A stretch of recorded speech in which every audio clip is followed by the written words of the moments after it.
ചോദ്യം: മറവി സംഭവിക്കുന്നതിന് കാരണം എന്താണ്? ഓപ്ഷൻ ഡി ആണ് കറക്റ്റ് ആൻസർ. മുകളിൽ പറഞ്ഞതെല്ലാം ശരിയാണ്. ഓർമ്മ ശകലങ്ങളുടെ നാശനം, റിപ്രഷൻ, ഇൻഹിബിഷൻ, ഇതെല്ലാം മറവി സംഭവിക്കാൻ കാരണമാണ്. അടുത്ത ചോദ്യം: ലെവിൻ്റെ ക്ഷേത്ര സിദ്ധാന്തം അനുസരിച്ച് ഒരു വ്യക്തിയുടെ മാനസിക മണ്ഡലം അറിയപ്പെടുന്നത് ലൈഫ് പേസ് എന്നാണ്. Life space. അരുണിമയ്ക്ക് പക്ഷിമൃഗാദികൾ, ചെടികൾ എന്നിവയോട് വളരെ ഇഷ്ടവും അവയെ പരിപാലിക്കാൻ താല്പര്യവുമാണ്. താഴെ പറയുന്ന ഏത് ഘടകമാണ് അവളിൽ പ്രാബല്യത്തിലുള്ളത്? പാരിസ്ഥിതിക ബുദ്ധിയാണ്. പാരിസ്ഥിതിക ബുദ്ധിയാണ് അരുണിമയ്ക്കുള്ളത്. നിങ്ങളുടെ ക്ലാസ്സിൽ ലഹരിക്ക് അടിമപ്പെട്ട ഒരു കുട്ടിയെ ശ്രദ്ധയിൽപ്പെട്ടാൽ നിങ്ങൾ എന്ത് ചെയ്യും? ഉത്തരം ഓപ്ഷൻ ഡി. രക്ഷിതാക്കളെ അറിയിച്ച് ചികിത്സ കൊടുക്കാൻ നിർബന്ധിക്കും. പ്രൈമറി സ്കൂൾ വിദ്യാർത്ഥിയായ ബാബു സംഘപ്രവർത്തനങ്ങളിൽ താല്പര്യം കാണിക്കുന്നില്ല. അധ്യാപകൻ എന്ന നിലയിൽ നിങ്ങൾ ഇതിനെ എങ്ങനെ പരിഹരിക്കും? Option A. അവൻ്റെ താല്പര്യമനുസരിച്ച് ചെറിയ ഗ്രൂപ്പ് പ്രവർത്തനങ്ങൾ നിരന്തരം നൽകും. അടുത്ത ചോദ്യം: വ്യക്തികളുടെ വികാസവുമായി ബന്ധപ്പെട്ട് ശരിയല്ലാത്തത് താഴെ പറയുന്നത് ഏതാണ്? ശരിയായത് വികാസം ജീവിതകാലത്തിൽ ഉടനീളം നടക്കുന്ന പ്രക്രിയയാണ്. അത് ശരിയാണ്. വികാസം വ്യക്തികളിൽ വ്യത്യാസമാണ്. അതും ശരിയാണ്. പലതരത്തിലുള്ള വികാസങ്ങൾ പരസ്പരം ബന്ധപ്പെട്ടിരിക്കുന്നു. അതും ശരിയാണ്. വികാസ നിരക്ക് ഒരുപോലെയാണ് എന്ന് പറഞ്ഞാൽ തെറ്റാണ്. വികാസ നിരക്ക് ഒരുപോലെയല്ല. സാമൂഹ്യ പഠന രീതിയുടെ ഉപജ്ഞാതാവ് ആര്? ആൽബർട്ട് ബന്ദുരയാണ്. സാമൂഹ്യ പഠന രീതിയുടെ ഉപജ്ഞാതാവ് ആൽബർട്ട് ബന്ദുര. ഭിന്നശേഷിക്കാരായ കുട്ടികൾക്ക് സമഗ്ര വിദ്യാഭ്യാസം നൽകുന്നതിന് വേണ്ടി ആദ്യം അനുവർത്തിക്കേണ്ടത് ഓപ്ഷൻ ബി. ഭിന്നശേഷിക്കാരായ കുട്ടികളെ തിരിച്ചറിയലാണ്. ഭിന്നശേഷിക്കാരായ കുട്ടികളെ തിരിച്ചറിയലാണ് ആദ്യം വേണ്ടത്. ചോദ്യം: മറവി സംഭവിക്കുന്നതിന് കാരണം? ഓപ്ഷൻ ഡി ആണ് ആൻസർ. മുകളിൽ പറഞ്ഞതെല്ലാം ശരിയാണ്.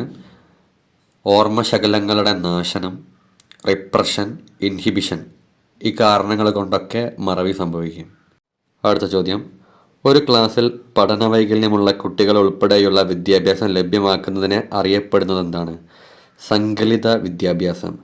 ഒരു ക്ലാസ്സിൽ പഠനവൈകല്യമുള്ള കുട്ടികൾ ഉൾപ്പെടെയുള്ള വിദ്യാഭ്യാസം ലഭ്യമാക്കുന്നതിനെ അറിയപ്പെടുന്നത് സങ്കലിത വിദ്യാഭ്യാസം എന്നാണ്.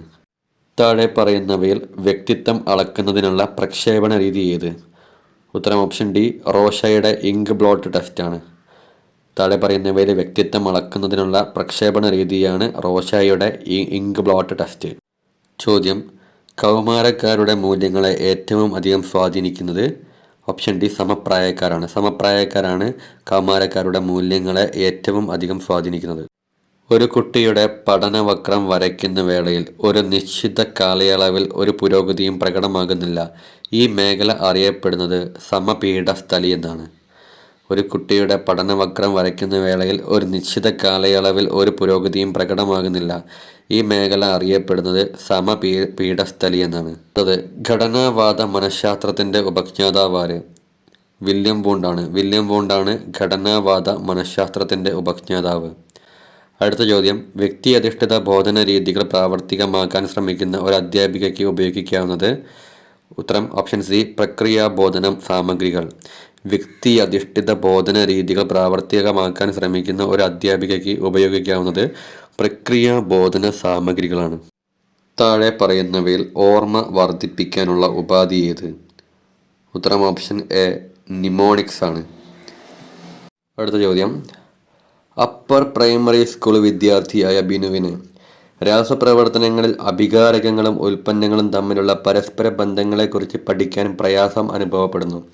പിയാഷെയുടെ വൈജ്ഞാനിക സിദ്ധാന്തം അനുസരിച്ച് അവനിലുള്ള കുറവെന്താണ്? പ്രത്യാവർത്തന ചിന്തയാണ്. പ്രത്യാവർത്തന ചിന്തയാണ് ബിനുവിന് കുറവുള്ളത്.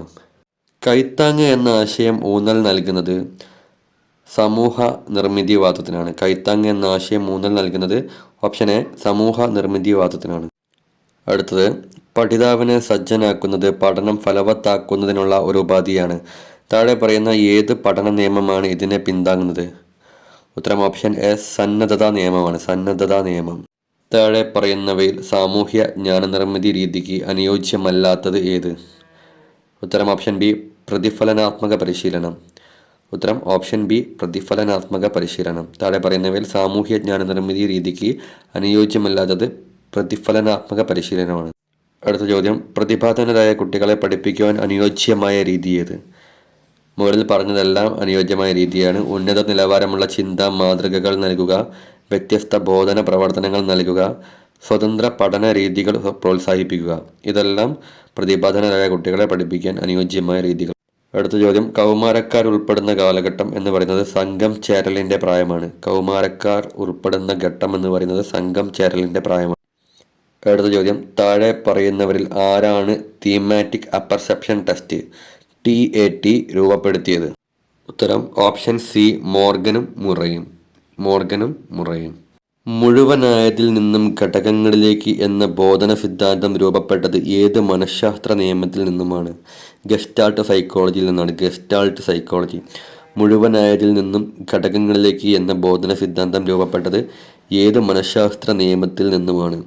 ഉത്തരം ഓപ്ഷൻ എ, ഗസ്റ്റാൾട്ട് സൈക്കോളജി. അടുത്ത ചോദ്യം, പഠനത്തിൽ മോശമായ കുട്ടികളെ മുഖ്യധാരയിലേക്ക് ഉയർത്തിക്കൊണ്ടുവരുന്നതിനായി അധ്യാപകൻ അല്ലെങ്കിൽ അധ്യാപിക പാരിതോഷികങ്ങൾ നൽകുന്നു. താഴെ പറയുന്ന ഏത് രീതിയാണ് ഇവിടെ ഉപയോഗിക്കുന്നത്? ബാഹ്യപ്രേരണ.